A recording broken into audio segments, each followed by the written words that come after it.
"I'm done here," I stated firmly. "Good, and don't bother coming back," my wife retorted sharply. Ordinarily, I'd storm off with a "go to hell," but today, I opted for a more composed departure. We had exchanged bitter words over 14 years of marriage, yet this time felt final. In a few days, she'd realize I meant it. Over the past 6 months, my wife Jenna had morphed into a whirlwind of harsh words, leaving me bewildered and stung. Her verbal strikes seemed to pierce deeper each day, leading me to avoid confrontations altogether. Each day, I delayed going home. Sometimes, I'd return only after Jenna and our 13-year-old daughter, Carrie, had already finished dinner. I had grown accustomed to finding scraps of leftovers, though lately, even those seemed to vanish before I arrived. "My name is Kurt Kaminsky. Well, technically David Kurt Kaminsky. To avoid confusion with my father, also named David, I was simply called Kurt. My father is David John Kaminsky, so I wasn't labeled as Junior. Frankly, I wouldn't have minded being called Junior or DJ, but it never stuck. As a Kaminsky, I hold on to my Polish roots, though I'm actually a blend of Polish, German, French, Irish, and English. Yet, I'm the only Kaminsky in our town of 10,000, apart from my father, which often makes me the subject of every Polish joke in the book. Recently, Jenna seemed different, like a stranger I'd never truly known. It was only 4 weeks ago that I uncovered her secret, though I'd been steering clear of her due to her behavior for months. One Monday evening, I stopped at a diner and took a seat. As I settled in, I overheard a conversation in the next booth that made my heart race. "So, how long have you been seeing the Pole's wife?" asked one of the men. "Since they tied the knot. Heck, I even had her on their wedding day, and he has no clue," answered the other voice. My blood ran cold as I recognized the second voice. It was my best friend, George. He laughed as he continued. "Yeah, we meet up at least twice a month." Kurt's totally oblivious. The waitress came to take my order, but I mumbled an apology and bolted, hoping George wouldn't spot me. My mind was reeling. Jenna, my wife, was involved with George, the same friend who had stood beside me on my wedding day. He was my go-to mechanic, and someone I relied on for all my car inspections and repairs. I run a used car dealership, so having a mechanic I trusted was essential. George, talented with engines but not known for his academic prowess, had always poked fun at my Polish heritage. His jokes never bothered me before, but now I saw them in a new light. I'd even helped him through high school, tutoring him so he could graduate. Suddenly, our friendship felt like a sham, and I needed to rethink everything, including my marriage. I realized I couldn't confront them without evidence. They'd just brush me off. So, I contacted a private investigator who suggested I install a tracker on Jenna's phone. Following his advice, I downloaded the tracking software onto her device, enabling me to monitor her whereabouts without her knowledge. The following days were tense. I kept tabs on her location, hoping to uncover the truth. Jenna worked part-time at the university bookstore, and her schedule seemed routine. I began testing her reactions, mentioning George casually to see if she'd flinch. Each time, she grew uncomfortable, adding to my suspicions. By the end of the week, I hadn't found anything definitive, but one thought kept gnawing at me. Carrie was born exactly 9 months after our wedding. If George's claims were true, there was a chance that Jenna had been with him before we married. I needed to know the truth. So one night, I took a cheek swab from Carrie while she slept, and another from myself, sealing them both in a plastic bag. On Monday, I took the samples to the university lab and asked for a DNA test. The results would take a few days, but waiting was agonizing. I kept myself busy at work, focusing on my dealership and trying to ignore the turmoil within me. When the test results finally arrived, the news hit hard. Carrie was not my biological daughter. I'd spent 13 years raising a child who wasn't mine, and the betrayal felt like a weight crushing my chest. I drove back to the dealership and began formulating a plan. Confronting Jenna and George wouldn't be enough. I needed to make them feel the sting of their actions. My first move was to pull away from George professionally. I'd no longer allow him access to my business, but I kept this decision quiet. A few days later, I took steps to protect my assets. I consulted with my lawyer, who recommended transferring my dealership to a newly registered corporation in Nevada. This way, if Jenna tried to claim half of my business, she'd find herself up against a corporate entity rather than a personal asset. The plan took 2 weeks to execute, and during that time, I distanced myself emotionally from my family, avoiding Jenna and Carrie. Eventually, the moment came to tell Jenna that I was leaving. I packed my things quietly, making sure she didn't notice the gradual emptying of my closet. On Monday evening, I announced, "I'm done."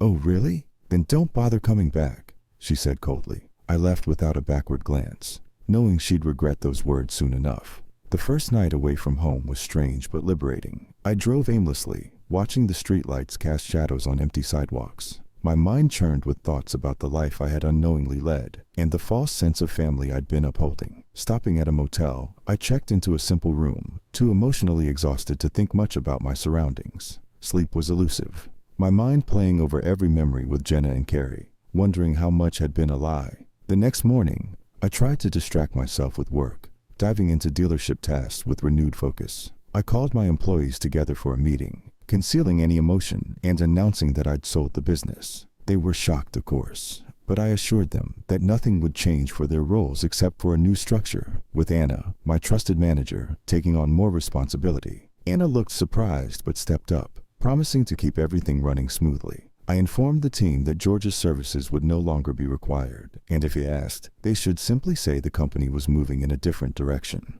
Later that day, George came by, oblivious to the storm brewing. When he saw the cars from the recent auction, he grinned, ready to start work. But I stopped him, keeping my tone steady as I informed him that his services were no longer needed. His eyes registered shock and confusion as he stammered, "But I always work on these cars." "I've sold the business, George," I replied, resisting the urge to let my true feelings slip. "The new owner has other plans." George stood there, processing the news, his disappointment evident. But I didn't feel a shred of sympathy. My only regret was that I couldn't tell him the whole truth, that I knew about his betrayal and how he'd laughed at me behind my back. That weekend, I started the process of moving my personal items out of the family home, piece by piece, avoiding Jenna and Carrie as much as possible. When Jenna noticed I was packing up a few things, she didn't ask questions. Maybe she thought I was merely going through one of my periodic cooling-off phases after an argument. But this time, there would be no return. My resolve was firm. I had decided to call Anna after the initial meeting to explain my plans in more detail. She listened carefully as I told her about the new corporate structure, the Nevada companies, and my intention to protect the business from Jenna. Anna was shocked but understanding, and she assured me she would keep everything confidential. "Of course, Kurt. You can count on me," she said, her voice steady. After ending the call with Anna, I felt a renewed sense of determination. I realized that my decision to leave wasn't just about betrayal. It was about reclaiming my dignity and self-worth. The life I had known was over, and I would build something new, something better. That evening, I felt a surge of courage and decided to visit my lawyer. The conversation was straightforward, and I informed him of my intentions regarding the assets. While Jenna hadn't officially tried to claim anything yet, I had a feeling she would once she realized I wasn't coming back. The lawyer advised, "We'll make sure everything is ironclad.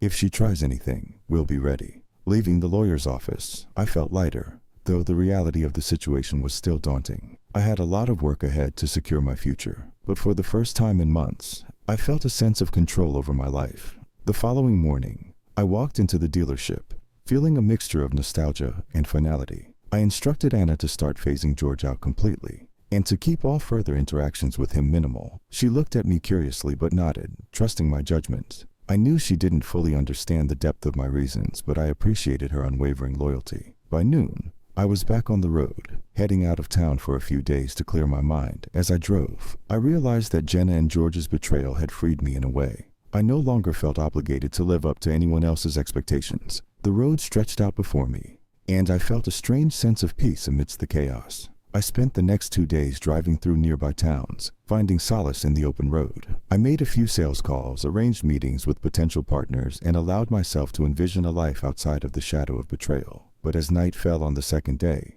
the weight of my situation settled back onto my shoulders. Returning to the motel room, I knew I couldn't avoid the inevitable much longer. I needed to confront Jenna directly, but not without making sure every piece of my plan was in place.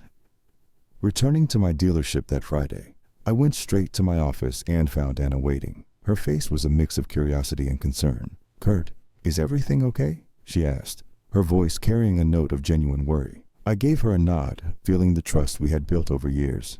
"It will be. I just need to tie up a few loose ends," I replied, keeping the details vague but confident. I asked her to handle a few more tasks, including a discreet transition of certain business expenses, ensuring Jenna wouldn't be able to track anything back to me.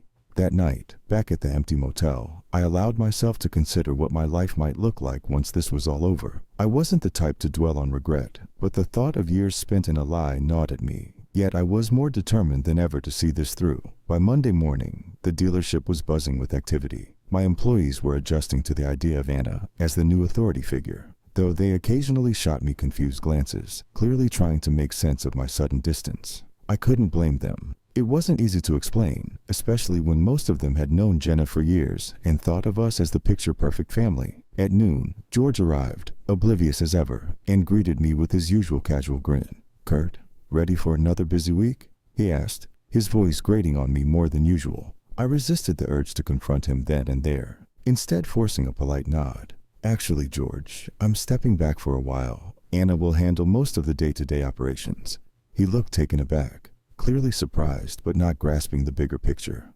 "Wow, big changes. Well, I'll just check in with Anna then," he said, unaware that his time in my business and my life was nearing its end. Later that day, I received a call from my lawyer. The divorce papers were nearly ready, and I felt a surge of both relief and dread. I knew the confrontation would happen soon, and every instinct in me wanted to avoid it. But if Jenna thought she could take half of everything I'd built, she was in for a rude awakening. That evening, as I prepared for bed, my phone buzzed with a message from an unknown number. It was short but unmistakable. "Kurt, please come home. We need to talk." I stared at the screen, a mix of anger and anticipation coursing through me. I didn't reply, letting her wonder if I'd even seen it. This time she would wait.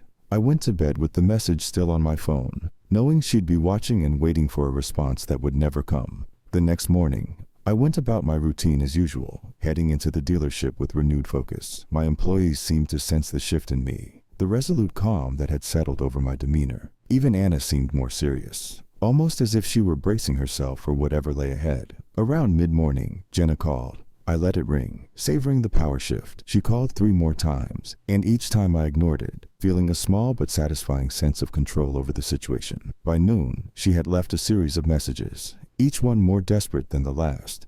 "Kurt, we need to talk," one message started. "I know things haven't been easy, but we can work through this." I listened to her words, emotionless, realizing how empty they sounded. She wasn't sorry for what she had done. She was only sorry that she was losing her grip on me. Later that afternoon, I decided to pay one last visit to the house. I drove slowly, my mind racing as I thought through every word I wanted to say. Pulling into the driveway, I felt a strange sense of calm. I wasn't here to negotiate or to plead. I was here to reclaim what was mine. When I walked through the front door, Jenna was sitting on the couch, her face tense and expectant. She looked up, surprised to see me. "Kurt," she began, her voice trembling slightly. "I wasn't sure if you'd come." I met her gaze, the weight of years of lies finally crashing down. "Let's cut to the chase, Jenna," I said, my tone steady. "I know about you and George. I know everything." Her face went pale, her mouth opening and closing as she struggled to respond. "Kurt, it's not what you think," she stammered, but I cut her off. "Oh, it's exactly what I think," I replied coldly. "And the part that hurts the most isn't even the affair. It's that you lied, over and over, while I trusted you." Jenna fell silent, her face a mask of shock and guilt. I felt a brief pang of pity, but it passed quickly, replaced by a resolve I had never known before. "I want you and George out of this house," I continued, my voice unwavering. "I'm giving you until the end of next month. After that, you'll need to find somewhere else to live." Jenna looked stunned, her voice a faint whisper. "But where will we go?"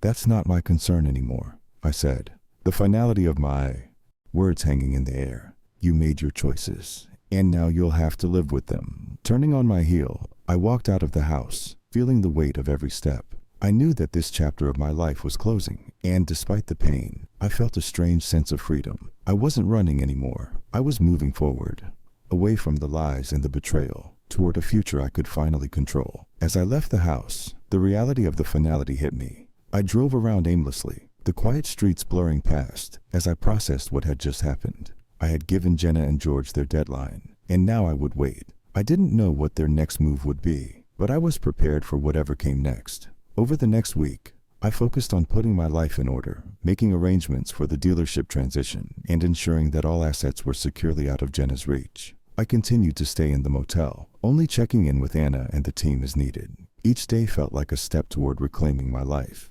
And as painful as it was, I knew it was the right path. But Jenna wasn't done yet. She called again, her messages turning from pleading to frustration, then to anger. I ignored each one, letting her voicemail fill up as she scrambled for answers. A few days later, I received a call from George, his tone much less cocky than it had been the last time we'd spoken.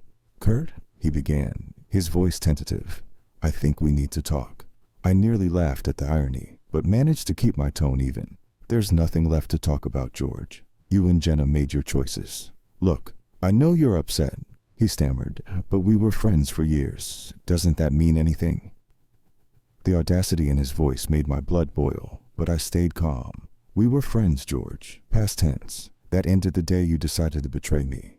There was silence on the other end, and I felt a strange satisfaction, knowing I had finally taken control. I hung up, cutting off whatever response he might have had. That would be the last time I'd ever hear from him. Days passed, and I began to feel the strain easing. I refocused on the dealership, now rebranded and operating smoothly under Anna's capable hands. It felt good to be back, and my team welcomed me with open arms. But the one thing weighing on my mind was Carrie. I hadn't yet confronted her with the truth, unsure of how to handle a conversation that could shatter her world. One evening, while closing up the dealership, I decided it was time. I drove to the house, feeling a mix of dread and determination. Jenna and George had avoided the property whenever I was around, but this time, as I pulled up, I saw Carrie standing in the driveway. She looked up, her eyes wide with surprise and something else. "Hurt, Dad?" she asked, her voice hesitant.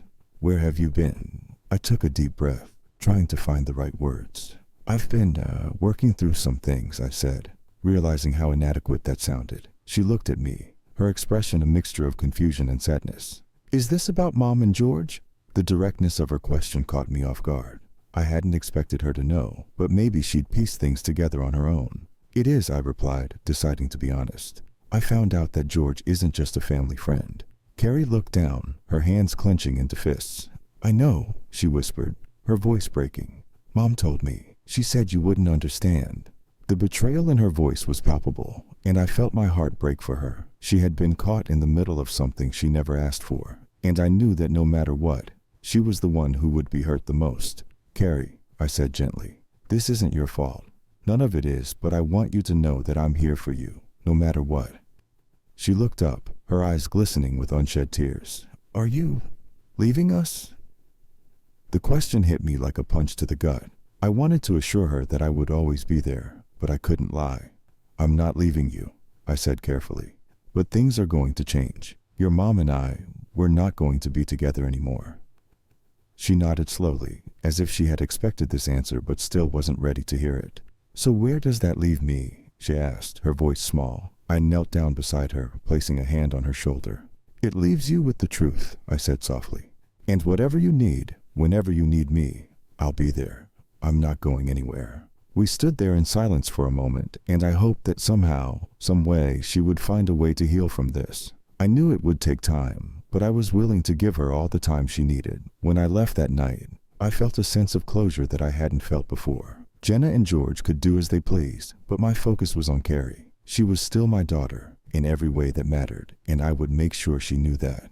In the days that followed, the sense of finality started to settle in. I'd been through the worst of the confrontation, and the initial sting of betrayal had begun to fade, replaced by a quiet resolve. My only priority was to ensure a future for myself and for Carrie, to rebuild the parts of our lives that Jenna and George's actions had shattered. One afternoon, my lawyer called. "Kurt, we've secured everything regarding your assets. You're in a good position, but there's one more step to finalize the division." I knew what he meant. There would be no escaping a court hearing for the official divorce proceedings. My lawyer assured me we'd done all we could to protect the business and my finances, but I was prepared to face whatever came next. The thought of sitting across from Jenna and George in court was something I dreaded, but I knew it was inevitable. A few weeks later, the day arrived. Walking into the courthouse, I felt a surreal calm, as if I were observing someone else's life. Jenna was already seated, looking anxious and a little defeated. George was nowhere to be seen. I guessed he'd chosen not to attend, unwilling to face me or the legal consequences of his actions. When the judge called us to order, my lawyer began outlining the case, presenting the evidence of Jenna's infidelity, as well as our assets and debts. Jenna's lawyer tried to argue for alimony, child support, and a significant portion of my assets, but the judge wasn't swayed. The evidence was clear, and the corporate restructuring had shielded the dealership from her reach. After hours of proceedings, the judge ruled in my favor, ordering Jenna to vacate the house by the end of the month. As I left the courtroom, Jenna approached me, her face a mixture of sadness and regret. "Kurt, is this really the end?" I met her gaze, feeling no anger, only a strange sense of pity. "It ended the day you betrayed me," I said quietly. "I hope you find peace, Jenna, but I won't be part of it." Without waiting for a response, I turned and walked away. The chapter was closed, and for the first time, I felt truly free. The next few weeks flew by as I focused on work, throwing myself into the dealership with a renewed passion. My team had been supportive throughout everything, and I was determined to make the business even stronger than before. I spent more time with Carrie too, trying to rebuild our bond and help her process the turmoil. I could see the pain she was going through, but I knew that with time, we'd both heal. One evening, while closing up the dealership, Anna approached me. "Kurt, I just wanted to say, I'm really proud of you. You handled this whole mess with strength and grace." I smiled, feeling a sense of gratitude for her steady presence. "Thanks, Anna. I couldn't have done this without you." We stood in comfortable silence for a moment, and I felt a warmth that had been missing from my life for a long time. The future didn't seem so bleak anymore, and for the first time, I allowed myself to imagine what a fresh start might look like. As I locked up for the night and stepped into the cool evening air, I realized that I wasn't just moving on. I was moving forward. The betrayal, the pain, and the loss had all shaped me, but they didn't define me. I had a life to rebuild, and this time, it would be on my own terms. And with that thought, I turned the key in the ignition, ready to face whatever the road ahead would bring. Over the following days, I fell into a rhythm that felt strangely comforting. Though shadows of the past still lingered, each day brought a new sense of order, and I was finally able to put the pieces of my life back together without the weight of deceit pulling me down. Carrie stayed with me most nights, and I focused on helping her rebuild trust and a sense of stability. One afternoon, while organizing inventory at the dealership, I received an unexpected call. The voice on the other end was unfamiliar but direct. "Mr. Kaminsky, this is Detective Harris. We're conducting an investigation related to several allegations involving Mr. George Carey. You may want to come down to the station." Hearing George's name sent a cold shock through me, but I couldn't let curiosity win over my caution. "What's this about?" I asked, my voice steady. "We'll discuss the details in person," Detective Harris replied, leaving me with little choice but to head to the station. I arrived and was directed to an interview room, where Detective Harris was waiting with a thick file of documents spread out in front of him. "Thank you for coming, Mr. Kaminsky," he began. "I assume you're aware of Mr. Carey's business dealings." I shook my head, genuinely confused. George and I had a professional relationship, but I'd never looked too closely at his financial or legal affairs. The detective continued. "Mr. Carey has been involved in fraudulent practices related to automotive repairs, falsely billing clients, and potentially tampering with vehicle safety checks." The pieces began to fall. I've cut them into place as Detective Harris explained the allegations. George had been running a dishonest side business, swindling clients out of thousands. I was angry but not surprised. It seemed every part of my life tied to him had been built on lies. After giving a statement, I left the station feeling as though yet another chapter had come to an end. George's deceit ran even deeper than I'd realized, and while it was a harsh reminder of the betrayal I'd endured, I felt grateful that I was no longer connected to him in any way. Later that week, the final paperwork for my divorce arrived. Reviewing the documents, I felt a mixture of relief and sorrow, but mostly closure. Carrie and I went out for dinner that evening, enjoying a rare, relaxed moment together. "Dad," she said as we ate, her voice hesitant, "are you okay with everything that happened?" I looked at her, knowing the question was loaded with the pain and confusion she was still carrying. "You know, Carrie, it's been hard, but I've realized that sometimes letting go is the only way forward." She nodded, understanding more than her years should have allowed. And into that moment, I knew that no matter what, we'd get through this. As the weeks passed, I settled into a routine. Carrie adapted to the new arrangement, staying with me most of the time. We'd fallen into a rhythm, going about our lives while moving past the ordeal. I stayed vigilant, but thankfully, Jenna had ceased her calls and I hadn't heard from George since the court proceedings. It seemed they had finally accepted that their grip on my life was gone. One evening, after a long day at the dealership, I came home to find Carrie sitting at the kitchen table, a pensive look on her face. She seemed to be wrestling with something. "Dad," she began hesitantly. "Mom called. She wanted to know if I'd come over for dinner." I paused, considering how best to respond. "Well, it's up to you, Carrie. You know you're welcome to spend time with her if you want." She bit her lip, clearly torn. "I don't know. I just don't feel like it. It's like I don't trust her anymore, not after everything. Her words stung, a reminder of the ripple effects of Jenna's betrayal. I felt a surge of protectiveness, but knew I had to respect her feelings. You don't have to make any decisions right now, I assured her gently. When you're ready, you'll know what feels right. Carrie nodded, visibly relieved. I could see that Jenna's actions had left a deep wound, but I hoped Thompson would offer her a way to heal, even if the road ahead was uncertain. In the following days, I stayed focused on the dealership, which had grown busier than ever. Business was thriving, and the team was fully adjusted to the new management setup. Anna had taken the reins smoothly, managing daily operations and proving herself invaluable. Then, one Monday afternoon, just as I was about to leave, Anna approached me with a puzzled expression. "Kurt, there's someone here asking to speak with you. She says she's a family friend." I frowned, feeling a slight twinge of dread. I had no idea who would show up unannounced, especially claiming to know me personally. "Did she give a name?" I asked. Anna shook her head. "No, but she mentioned she knew you and your family well. Should I send her in?" I hesitated but finally nodded. "All right, let her in." A few moments later, a woman I didn't recognize walked into my office. She appeared to be in her late 40s, with sharp features and a piercing gaze. She closed the door behind her and sat down without waiting for an invitation. "Kurt Kaminsky," she said, her voice smooth but with an undertone of something unspoken. "I'm Lisa. I know this might be unexpected, but I'm here because of George." Hearing his name felt like a slap, and my instincts immediately went on high alert. "What do you want?" I asked, keeping my tone cold. She met my gaze, seemingly unfazed. "I don't know if you're aware, but George and we were involved." A heavy silence fell over the room as her words registered. Another affair, another web of lies. It felt like I was uncovering hidden layers of betrayal I hadn't even imagined. "I'm not here to cause trouble," Lisa continued, seeing the look on my face. "I just thought you deserved to know. I don't know the extent of his lies, but George isn't just a cheater. He's a manipulator. He's left a lot of destruction behind." Her words hit harder than I expected. It was as if the betrayal that had torn my life apart was just one thread in a much larger tapestry of deceit woven by George. "Thank you for telling me," I finally said, feeling a strange sense of closure from her revelation. "I suspected, but this just confirms it." Lisa nodded, standing up to leave. "You're a good man, Kurt. I hope you can rebuild after everything he's put you through." After she left, I sat alone in my office, processing everything she'd said. The depths of George's deception were endless, it seemed, but at that moment, I knew I was finally free of him. Whatever he'd done, whoever else he'd hurt, none of it mattered anymore. He was out of my life for good. That night, I returned home to Carrie and sat with her in the living room. We watched a movie, both of us enjoying the simple comfort of each other's company. For the first time in months, I felt a sense of peace. There was no more anger, no more need for revenge. The life I had was enough, and I was ready to embrace it fully. With George's betrayals fully exposed, I finally felt like I could move forward. The next day, I returned to the dealership with a fresh sense of purpose. My focus was now entirely on my business and on Carrie, who was quickly adjusting to our new life.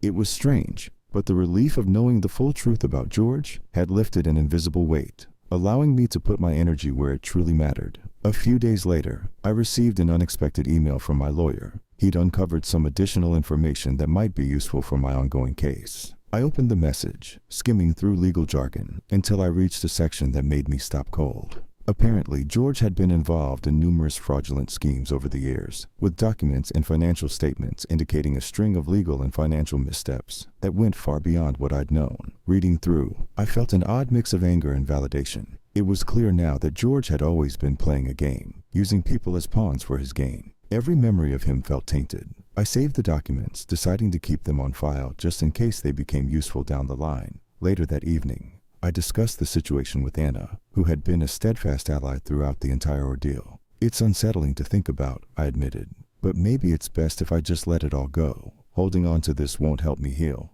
Anna nodded thoughtfully. "You're right. Sometimes moving forward means letting go of all the baggage. But if you ever need a reminder of why you walked away, you'll have the proof." Her words hit home. As I thanked her for her continued support, I knew she was right. The paperwork, the proof, and even the lingering bitterness, they were all just remnants of a life I was leaving behind. In the days that followed, life settled into a new kind of normal. Carrie and I fell into a comfortable routine, and I even found moments to enjoy life outside of work. The dealership continued to grow, and I focused on creating a positive work environment for my team, investing in employee development and incentives. The change was refreshing, and the sense of stability felt like a long-lost comfort. One Saturday, while Carrie and I were out shopping for groceries, we ran into Jenna. She was alone, looking tense and withdrawn, as though life hadn't been particularly kind to her since our separation. Carrie tensed beside me, gripping the shopping cart handle tighter, and I instinctively placed a reassuring hand on her shoulder. Jenna's eyes flickered between the two of us, her expression unreadable. "Kurt," she greeted awkwardly. "Carrie." I nodded politely, choosing to keep my response civil but distant. "Jenna." An uncomfortable silence fell between us before Jenna finally spoke, her voice subdued. "I know I don't deserve any sympathy, but I just wanted to say, I'm sorry for everything. I realize now what I lost, and I'm living with the consequences." I didn't feel the same bitterness I once had, only a muted sense of closure. "We've all moved on, Jenna," I replied calmly. "What's done is done." Carrie glanced at her mother, then back at me, and I could sense her relief as we moved away. She didn't say anything, but I knew the encounter had unsettled her. That night, as we sat together at home, she finally spoke up. "Do you think people can really change, Dad?" she asked, her voice thoughtful. I considered her question carefully. "I think people can change if they truly want to, but they have to face the consequences of their actions first. And that's not something everyone is willing to do." She seemed to take my answer to heart, nodding slowly. It was clear that Jenna's betrayal had left its mark on her, but I hoped that our new life together would help her move beyond the pain. The following month, I threw myself into work, dedicating more time to developing new business partnerships. The dealership was thriving, and I'd even begun to consider expanding to a second location. Anna was thrilled, and the team's morale was high. It felt good to finally look toward the future without the shadows of the past lurking over me. One evening, Anna stopped by my office after hours. "Kurt, I just wanted to say that everyone really appreciates the changes you've made. You've turned this place around, and it shows." Her words filled me with a quiet pride. "Thanks, Anna. I couldn't have done it without all of you." She smiled warmly. "We're all here for you, Kurt. This place feels like a family now, and that's because of you." As she left, I felt a sense of fulfillment that had been missing for a long time. I knew that no matter what had happened with Jenna and George, I had finally built something meaningful, something that no one could take from me. On the drive home that night, I thought about the long road I'd traveled. The betrayal, the heartbreak, and the loss had shaped me, but they hadn't defeated me. I had rebuilt my life, my business, and my relationship with my daughter, and I was proud of how far we'd come. Pulling into the driveway, I saw Carrie waiting by the door, waving as I parked. As I walked up to her, I realized that everything I needed was right here. The past no longer held power over me, and for the first time in a long time, I felt truly at peace. As the months passed, Carrie and I fully settled into our new life. The pain of the past had dulled to a distant ache, and our bond grew stronger with each passing day. I poured my energy into making her feel secure, and in return, I watched her confidence bloom. Every once in a while, she would bring up Jenna or George in a casual comment, but I could tell she was moving forward too. One day, as we were having dinner, Carrie looked at me thoughtfully. "Dad, do you think you'll ever want to start over? Like, with someone new?" Her question caught me off guard, and I paused, choosing my words carefully. "It's not something I've thought about much, to be honest. Right now, my focus is on you, on our life here. But maybe someday, when the time feels right." She nodded, seeming satisfied with my answer. I could see the wheels turning in her mind, her curiosity reflecting a maturity beyond her years. For all the hurt we'd both endured, I felt grateful that we had this open connection. There was a time when I thought I'd lost everything, but Carrie reminded me that I still had a purpose, a future worth fighting for. In the meantime, the dealership continued to thrive. I'd made good on my plan to expand, opening a second location in a neighboring town, and the new team was quickly adapting. Anna, ever loyal and efficient, managed both locations seamlessly, allowing me the flexibility to be home with Carrie when she needed me. One afternoon, as I wrapped up some paperwork at the office, Anna walked in with a smile. "Kurt, I have some news. A potential partnership came up with a large dealership network looking to acquire smaller, reputable dealerships. They're interested in us." Her enthusiasm was contagious, and I could feel the excitement bubbling up. "Really? That's a big step. What would that look like for us?" Anna explained that the partnership would allow us to keep our brand and operations while benefiting from additional resources and expanded marketing. It was an incredible opportunity, and I knew it would take the business to new heights. After discussing the details, I decided to schedule a meeting with their representatives. The partnership discussions moved quickly, and within weeks we finalized a deal. The terms were fair, and it was clear that they valued what we'd built. By the time the papers were signed, I felt a sense of accomplishment I hadn't experienced before. This was no longer just a business. It was a legacy I could pass down, something tangible that Carrie could be proud of. The night after the deal was signed, I took Carrie out to celebrate. As we clinked our glasses of soda and toasted to our future, I realized that every struggle, every betrayal, had led us to this moment. We'd come out stronger, and now we had something truly ours. A few months later, as Carrie started her first year of high school, I found myself reflecting on everything that had happened. I still ran into Jenna occasionally, usually at community events or through mutual friends, but we exchanged little more than polite nods. George had disappeared entirely from my life, his reputation tarnished. He'd left town, and no one seemed to know where he'd gone. The knowledge brought a strange sense of closure, as if the final pieces of that chapter had fallen into place. One evening, after another successful day at the dealership, I returned home to find Carrie waiting with a grin. "Dad, guess what? I got invited to join the science club at school." I could see the excitement in her eyes, and I felt a swell of pride. "That's amazing, Carrie. I'm so proud of you." As we sat down to dinner, I felt a quiet contentment settle over me. Life had taken unexpected turns, but we'd weathered the storm and emerged stronger. And as I looked at Carrie, I knew that we had a future filled with possibilities, one where we could finally put the past behind us.